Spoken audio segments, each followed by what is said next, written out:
Hypotension और low blood pressure आज के समय में बहुत ज़्यादा बढ़ता जा रहा है और 90% लोग हैं इसका ऊपर से गलत ट्रीटमेंट भी ले रहे हैं, चाहे वो होम्योपैथी खा रहे हैं, चाहे आयुर्वेदा, चाहे इंग्लिश।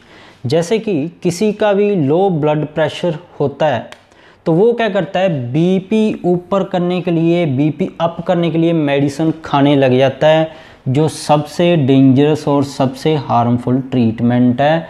ये सबसे ज़्यादा गलत ट्रीटमेंट मानता हूँ मैं। इसका आगे मैं बताऊंगा भी क्यों मानता हूँ मुझे कि बिल्कुल गलत ट्रीटमेंट है ऐसे बीपी बढ़ाने वाली डायरेक्ट मेडिसिन लेनी। तो नॉर्मली क्या होता है, जब 90 से नीचे चले जाता है बीपी तो हाइपोटेंशन, लो ब्लड प्रेशर की कंडीशन में आ जाता है। जो इस चैनल पर नए हैं मैं उनको बता दूं, इस चैनल पर जो हम इन्फॉर्मेशन लेके आते हैं वो साइंस बेस्ड, रिसर्च बेस्ड है, जो लिटरेचर में पब्लिश हो चुकी है वही इन्फॉर्मेशन हम लेके आते हैं। हम ऐसी बात नहीं करते इससे ये होता है उससे ये होता है, तो जो सही होता है साइंस के हिसाब से वही लेके आते हैं। ट्रीटमेंट आप कहीं से भी लें, वो कोई टेंशन नहीं है मुझे। तो जैसे कि लो बीपी का मैं बोल रहा हूँ कि 90% लोग देख रहे हैं, अगर उनको लो बीपी है, आप खुद सोचिए आज तक आप इलाज क्या कर रहे हो। आपका बीपी लो रह रहा है तो आप होम्योपैथी, आयुर्वेदा या इंग्लिश के अंदर ऐसी मेडिसिन खा रहे हो जो साथ के साथ बीपी बढ़ा देती है। यही कर रहे हो आप सभी लोग, 90% लोग यही करते हैं, पर ये सबसे ज़्यादा गलत ट्रीटमेंट है। ऐसा नहीं करना चाहिए, ये आगे जाकर आपको मैं क्लियर करता हूँ। तो लो बीपी के लक्षण क्या क्या हो सकता है, किसी जो आप ये वीडियो देख रहा है इसको ऐसे लक्षण आ रहे हों, उसको हो लो बीपी, वो समझ रहा हो अपने आप को डिप्रेशन का मरीज।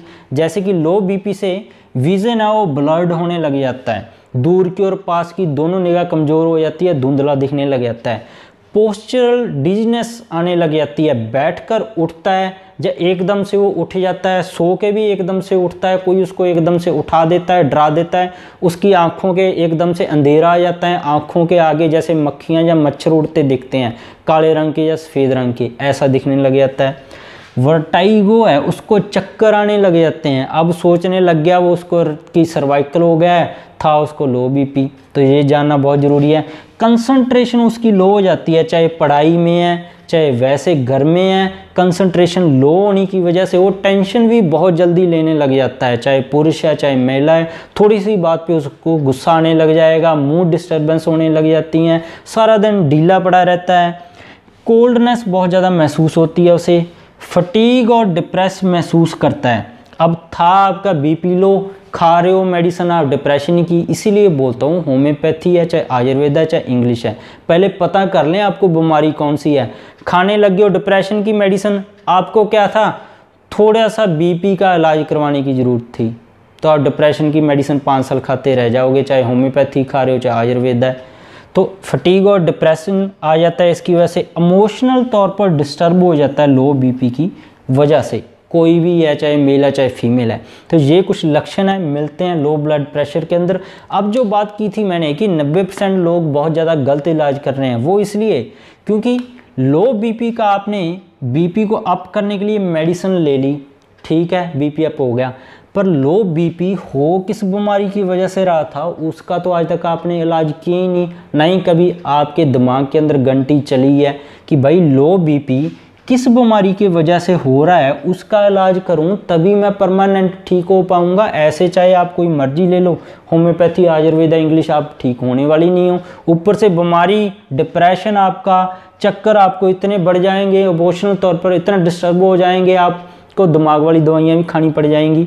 तो हम बात करेंगे परमानेंट ट्रीटमेंट की कि क्यों लो बीपी होता है, उस बीमारी का इलाज कर लें। जैसे कि एंटीबायोटिक्स जो लोग खाते रहते हैं किसी भी बीमारी के लिए, उनका लो ब्लड प्रेशर रहने लग जाता है। अब क्या करना है उन्होंने, एंटीबायोटिक किस बीमारी के लिए खा रहे हैं, उस बीमारी का कारण ढूंढना है, उसका इलाज कर लेना है, क्योंकि एंटीबायोटिक तो किसी बीमारी के लिए पर्सनलाइज स्पेसिफिकली बने नहीं है, तो ये सारी बॉडी पे काम करता है। एलर्जिक डिजीज़ है किसी को जैसे ग्लूटेन से एलर्जी है, गेहूं में ग्लूटेन होता है, जिनको ऐसी एलर्जिक डिजीज़ रहती हैं या जिनको और कोई IBS हो जाता है, अल्सरेटिव कोलाइटिस है, या पेट की ऐसी कोई बीमारी है उनको हो जाता है, तो उस बीमारी का इलाज करा लेना है, टेस्ट करा लेना है ग्लूटेन का। जिनको दिल की बीमारियाँ होती हैं, कुछ के अंदर भी लो ब्लड प्रेशर रहने लग जाता है, जैसे कि लेफ्ट वेंट्रिकुलर हाइपरट्रॉफी है, हार्ट का साइज जिसके अंदर बढ़ जाता है तब भी लो ब्लड प्रेशर आ जाता है। स्ट्रेस, जिनको चिंता ज़्यादा रहती है, उनके अंदर भी लो बीपी रहने लग जाता है। एंडोक्राइन डिस्टर्बेंस है, जैसे एक हार्मोन होता है कॉर्टिसोल, अगर ये गड़बड़ हो जाए तब भी बीपी लो रहने लग जाता है। इन्फेक्शन आपकी बॉडी में कोई चल रही है, ESR आपका बढ़ा हुआ है, तो पता कर लेना है कि ESR कौन सी बीमारी से बढ़ा हुआ है। अब यहाँ पे कई लोग क्या करते हैं, ESR की सीधा मेडिसिन खाने लग जाते हैं, तो कभी नहीं ठीक होंगे। ESR भी 30 से 50 बीमारियों में बढ़ता है, उन बीमारी का इलाज कर लें, ESR ठीक हो जाएगा, इन्फेक्शन ठीक हो जाएगी, बीपी आपका परमानेंट ठीक होने लग जाएगा। कुछ मेडिसिन हैं जो लो बीपी करती हैं, एक तो पार्किंसन डिजीज़ के लिए जो मेडिसिन यूज होती हैं ज़्यादातर वो लो बीपी करते हैं। इरेक्टाइल डिसफंक्शन और सेक्सुअली वीकनेस के लिए जो मेडिसिन खाते हैं, खास करके इंग्लिश ट्रीटमेंट जो लेते हैं, उनके अंदर लो बीपी की तकलीफ रहती है। तो इसका परमानेंट हल ढूंढे आप। लॉन्ग कंटिन्यू डिजीज़ किसी को चल रही है, काफ़ी समय से कोई भी बीमारी चल रही है, पेट की है, छाती की है, गले की है, टॉन्सिल की है, कुछ भी चल रही है, उसके लंबा चलने से न्यूट्रिशनल डेफिशिएंसी हो जाती है, विटामिन की कमी हो जाती है, उसकी वजह से भी लो बीपी रहने लग जाता है। अब आप खुद सोचिए, आपको इनके इलाज की ज़रूरत है, सीधा बीपी बढ़ाने वाली मेडिसिन होम्योपैथी में भी आती है, आयुर्वेदा में, एलोपैथी वो लोगे तो ये तो आप चाहे 100 साल लो, आप ठीक होने वाले है ही नहीं, क्योंकि इस दवाई का जितने घंटे असर रहेगा उतने घंटे बीपी आपका बढ़ा रहेगा। और इसका नुकसान क्या होगा, एक दिन ये बीमारियाँ इतनी बढ़ जाएंगी कि आपको लो बीपी भी नहीं ठीक होगा मेडिसिन खाने से, और आप चारपाई पे भी फैल जाओगे। तो ऐसा नहीं करना है, चाहे आप कहीं से भी ट्रीटमेंट करना है, आप परमानेंट ट्रीटमेंट की ही सोचिए। अब कुछ न्यूट्रिशन है जो लो ब्लड प्रेशर के अंदर आपकी सेहत को ठीक बनाई रखेंगे, जैसे कि फाइटोन्यूट्रिएंट्स आपको लेने चाहिए। फाइटोन्यूट्रिएंट्स होते हैं हरी सब्जियों में। फाइटिक एसिड लेना चाहिए। फाइटिक एसिड जो ज़मीन के नीचे सब्जियां उगती हैं, जैसे गाजर है, चुकंदर है, उनमें होता है, ये हर रोज़ लेना चाहिए।